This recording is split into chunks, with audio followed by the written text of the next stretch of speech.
utakuwa naomba maombi ya kutunza maprobleme zenye ziko presame, utakuwa na maombi ya prevention. Maombi ya prevention ni maombi gani? Kabla matatizo hayafika, mbingu itakuwa inakuambia na unajua namna gani ya kujichunga.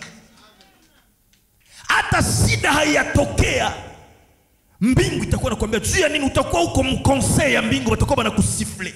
Njoo ile Biblia inasema Bwana hatafanya tendo lolote bila kuwajulisha walio wake. Haiko vya kawaida, ni level ya maombi.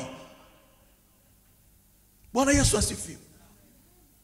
Njoo Mikaya anamwambia mfalme, njoo aseme kukatoka moya hewa. Mfransi anasema esprit. Mkiswahili tunaweza sema pepo, lakini pepo ya kimungu. Kisha hii pepo ya Mungu inasema hivi. Ni kesho yenye Mungu alipozea mbinguni.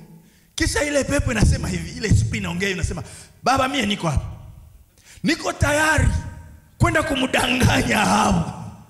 Maana yake Seigneur, vitu vya kiroho vinachanganyishaka sana. Maana yake kama problemi yenye unaweza pata mu maisha yenye Mungu yeye peke aliprovoke.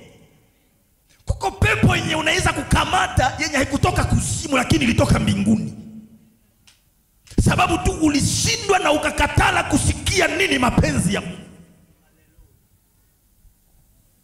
Bwana Yesu asifiwe. Asema ile pepo, ile pepo kasema, "Vie mimi niko mnaenda."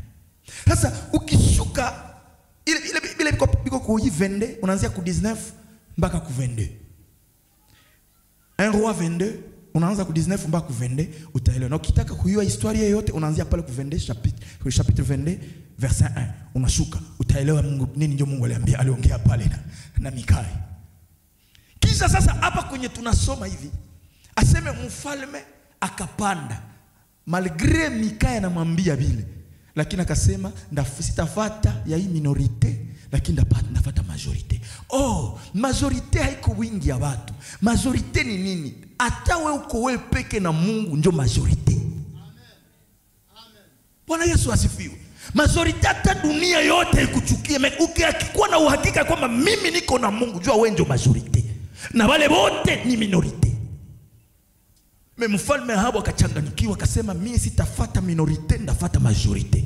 400 prophètes basa profetize niende kupigana nikatale. Aseme akaenda.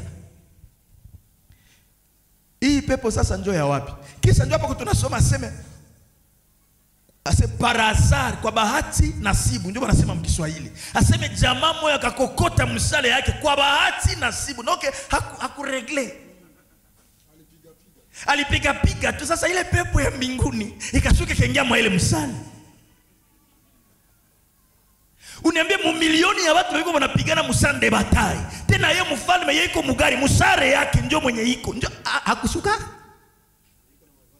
Na iko na mavazi ya vita. Aseme ikaenda, ndio Biblia inasema ikaingia kumaunganishio. Azari ya modele gani? Muko siri ni azari hii. Kumbe ile pepo ya mbinguni ndio ilishuka kaingia mwa ile msali, ikawinda. Bwana Yesu asifiwe. Maombi yangu magharibi ya leo, ile maombi yako ifiki atteindre cible. Bwana Yesu asifiwe. Kama kuko mtu mwenye alishakulilisha maisha yako yote, Mungu magharibi ya leo amusible kwenye iko na hakupe ushindi juu yake.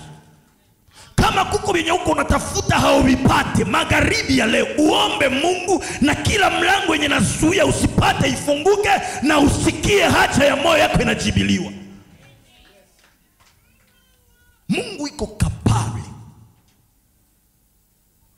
ya kutumia kila njia juu ya bariki mtu wake. Bwana Yesu asifiwe.